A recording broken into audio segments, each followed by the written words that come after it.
सतवार गांव में एक पानी पूरी वाले व्यक्ति रहता था।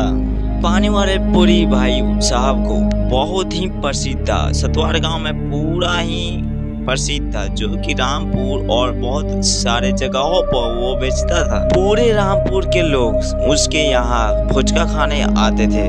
पानी पूरी खाने वालों की लाइन लग जाती थी। वो 30 से 40 लोगों को ही पानी पूरी खिला पाता था। बहुत से लोग विदास होकर के वहाँ से चले जाते थे पानी पूरी खाने। छोटू आया, पानी पूरी वाले भैया, पानी पूरी वाले भैया, क्या आज पानी पूरी मिलेगी? छोटू, आज पानी पूरी खत्म हो गई।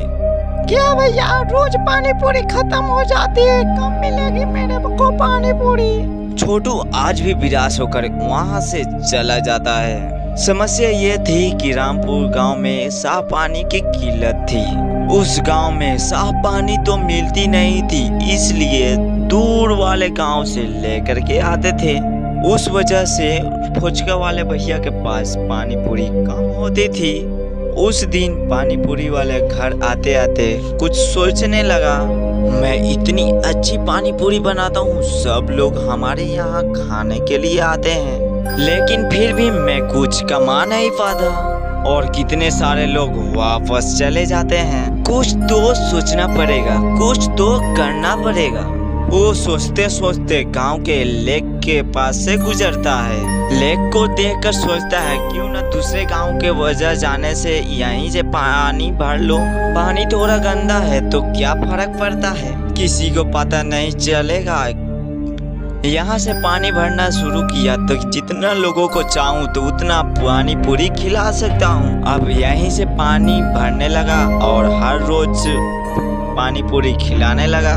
अब सारे आदमियों को पानी पूरी खा लेते थे और शाम को जाता है और लेब से पानी लेकर चला आता है। एक दिन छोटू उसी के पास में बैठा था और अपने पिताजी को आने को इंतजार कर रहा था। उसके पिताजी आते और पैसे देते तो वो बेचारा पानी पूरी खा पाता।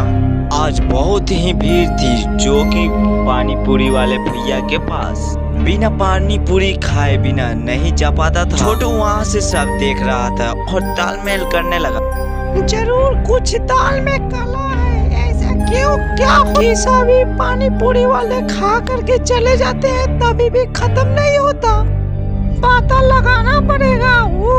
वो चुपचाप पीछे पीछे उसके चला जाता है और देखने लगता है।